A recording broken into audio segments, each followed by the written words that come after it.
ममता देवी। मेरे साथ में ना एक सोनिया नाम की लड़की थी। वो हमारे घर पे आती थी, अपना फ़ोन चार्ज करती थी, किसी से बात भी करती थी। मैंने उसको बहुत बार मना भी किया लेकिन वो नहीं मानी, फिर भी बात करती थी। मैंने उसको बोला कि मेरे घर वालों को पता चल जाएंगे तो वो लोग तो मेरे को बोलेंगे, मेरे को डांटेंगे, तो यहाँ पे बात मत किया कर। लेकिन वो फिर भी नहीं मानी, फिर भी वो बात करती थी, आती थी, जाती थी। वो एक दिन मेरे लड़के को भेजी सामान लाने के लिए। मैंने मना भी किया कि तू इसको मत भेज, तो बोली क्या हो जाएगा भाभी अगर सामान ला के दे देगा तो वो भेज दी। तो सामान लेके आया, सिम, ईयरफोन और सेंट की शीशी थी और चिगम चॉकलेट थी। तो सब सामान तो खुद ले ली। चिगम और चॉकलेट में से थोड़ा वो मेरे को दी, तो मैं खाई। खाते ही मेरे पता नहीं क्या हो गया, उसमें कुछ करवा के वो दी थी मेरे को। तो खाते ही मेरी अजीब सी बेचैनी हो गई। उसके बाद में 2 दिन बीतते हैं तो हमारे घर पे कोई नहीं था। मेरा पति भी नहीं था, मेरी सास भी नहीं थी और मेरा ससुर भी नहीं था और मेरी लड़की भी नहीं थी। मैं थी और मेरा लड़का था और एक छोटी वाली लड़की थी। तो उसके बाद में वो आती है तो बोलती है भाभी चलो इमरान के खाते में आपके पैसे आए हैं, उठा लेना। वो बोली तो मैं चली गई उसके साथ में। मेरे को कुछ समझ में भी नहीं आ रहा था, तो मैं चली गई वहाँ पे। तो वो गई दूसरे रास्ते से, मैं गई दूसरे रास्ते से। आगे जाके हम एक हो गए, चारों एक हो गए। तो वो दुकान पे गई मैं। दुकान पे से वो इमरान ना पहले से ही पेप्सी की बोतल खोल रखा था। जाते ही वो बोला कि भाभी जी पेप्सी पी लो। तो मैंने उसको मना भी किया कि नहीं मेरे को नहीं पीना। तो वो बोला कि इतनी धूप में चल के आए हो, पी लो, क्या हो जाएगा। वहाँ पे सोनिया थी। सोनिया बोली कि भाभी मैं आ रही हूँ, आप यहीं पे रुको, मैं कुछ सामान लेके आ रही हूँ। सोनिया फिर दोबारा नहीं गई। मैं, मेरा लड़का और मेरी लड़की हम वहीं पे थे। तो मैं पेप्सी पीते पता नहीं मेरे क्या हो गया। वहीं पे मैं सिर पकड़ के बैठ गई। तो वो इमरान है ना, वो मेरे लड़के को बोलता है कि तुम लोग जाओ घर पे, तेरी मम्मी की दवाई करा के पैसे उठा के मैं भेज दूंगा। फिर उसके बाद में वो मेरे को ना अपनी मोटरसाइकिल पे बैठा के परसों नहीं लेके चला गया। और वहाँ पे कौन लड़का था, उस लड़के के साथ में वो मेरे को कर दिया। उस लड़के के साथ में वो मेरे को कर दिया। वहाँ से वो चला गया। वो लड़का मेरे को बागा स्टेशन के पास में पोखरा है, वहाँ पे वो मेरे को रखा। जब शाम के 7-8 बजते हैं तो वहाँ पे सुदर्शन मुखिया और इमरान वो दोनों गए वहाँ पे। तो वो तीनों ने पता नहीं पहले तो क्या बातें की, क्या बातें नहीं की। फिर उसके बाद में वो सुदर्शन मुखिया, वो तीनों आते हैं मेरे पास। सुदर्शन मुखिया मेरे से बोलता है कि तू यहाँ पे क्या गई, यहाँ पे तू तो कुछ भी नहीं रहेगी, तेरे पति तेरे को कुछ भी नहीं रखेगा। इसके साथ में जाएगी तो 2 मंजिला मकान है और इसके बाद बहुत पैसे हैं, तो इसके साथ में खुश रहेगी। मेरी बात मान, तू इसके साथ में चली जा।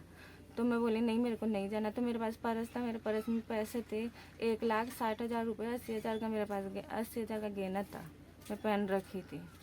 उन लोगों ने फिर मैं मना किया कि नहीं मेरे को मेरे घर पे जाना है। मैं नहीं मानी। तो बोले कि तेरे को मार देंगे, ऐसे कर देंगे, वैसे कर देंगे, बहुत बात है। वो मेरे को बोले मेरा सामान छीन लिए, मेरा फ़ोन भी छीन लिए, मेरा पर्स भी छीन लिए वहीं से। फिर ये दोनों तो आ गए थे, वो मेरे को वहीं पे रख रखा था। फिर वो मेरे को ना बेहोश करके वो कहाँ लेके गया, वो कौन सी जगह थी मेरे को नहीं पता, मैं नहीं जानती। वो एक ही रूम में रखता था। मैं जैसे भी होश में आती थी वैसे वो यही बोलता था कि तुम मुझसे शादी कर ले, शादी कर ले। और जैसे मैं उसको बोलती थी ना कि नहीं मेरे को नहीं करना, तो वो कुछ मेरे को खिला देता था, तो मैं बेहोश हो जाती थी। फिर यहाँ से मेरे पति ने केस किया। इन्होंने ज़्यादा दबाव डाला तो इमरान है ना उसके पास फ़ोन किया। तो उस लड़के ने मेरे को फ़ोन दे दिया। वो क्या बात हुई उन लोगों के बीच में मेरे को नहीं पता। वो मेरे को फ़ोन दे दिया खोल के। जैसे मैं फ़ोन खोलती हूँ तो इमरान का फ़ोन जाता है, मैसेज जाता है कि आपके घर वालों ने ये केस कर दिया, अब आपको ही हम लोगों को बचाना है, जो भी करना है वो आपको ही करना है, नहीं तो ये कर देंगे, वो कर देंगे। मतलब मारने की धमकी दे रहा था कि यहाँ पे आके आप ये बोल देना कि मेरे को कुछ नहीं पता है, इन्होंने कुछ नहीं किया है। फिर वो गोरखपुर तक आया था मेरे को छोड़ने के लिए वो लड़का। आगे से फिर मैं अपने पति को फ़ोन कर दी थी। तो फिर मेरी आने की हालत में नहीं थी, मेरी तबीयत बहुत ज़्यादा ख़राब थी। फिर मेरे पति मेरे को लेके आए थे, ला के फिर मेरे को थाने में छोड़ दिया। कितने दिन तक आप रहे बीच में? 16 तारीख को, मैं 31 तारीख को यहाँ थाने में थी।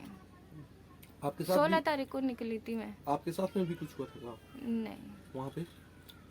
मैं तो बेहोश थी। किसी एक ही रूम में रखता था वो, मेरे को बाहर नहीं निकलने देता था। जैसे होश में आती थी घर आने के लिए कहती थी ना, कौन तो लोग वो था? इस बीच में आपकी इज्जत के साथ भी कुछ खेला गया है? नहीं, कुछ नहीं किया, आपके साथ कोई गलत कार्य नहीं हुआ? नहीं हुआ। तो सुदर्शन चौधरी ये बता रहे हैं कि मुखिया में वो चुनाव लड़ी थी तो उसको हम हरा दिए हैं, इसीलिए द्वेष की भावना से हमको फंसा रही है। नहीं, वो गए थे तभी तो बोल रही हूँ, उनको ऐसे क्यों फंसाएंगे हम। तो जब आप इमरान के यहाँ से पैसा निकालने के लिए गई थी तो घर से 1,60,000 रुपया क्यों लेकर के गई? यहाँ पे ना आगे पानी लग जाती है कभी तो हम दोनों आदमी कहीं जाते हैं ना तो साथ में लेके जाते हैं। घर पे हम छोड़ते ही नहीं है कभी भी। आप तो गई थी मकरी तक। कहीं भी जाते हैं ना, घर से बाहर जब भी निकलते हैं ना, घर पे 1 मिनट के भी लिए हम ऐसे नहीं छोड़ते हैं, क्योंकि यहाँ पे आगे पानी कभी भी लग सकता है, कोई गारंटी नहीं है यहाँ पे। तो आप लोग घर से जब निकलते हैं तो जो घर में जमा पूंजी रहती है वो सब साथ लेकर सब के साथ जाते में हैं? निकल, चाहे मैं मेरे पति के साथ में जाऊँ तो हम दोनों साथ में लेके जाते हैं, या घर पे एक आदमी कोई रहता है ना तो उसके पास जरूर रहता है, जो दोनों जाता है ना तो दोनों के साथ में जाता है, क्योंकि यहाँ पे आगे पानी कभी भी लग सकता है, कोई गारंटी नहीं।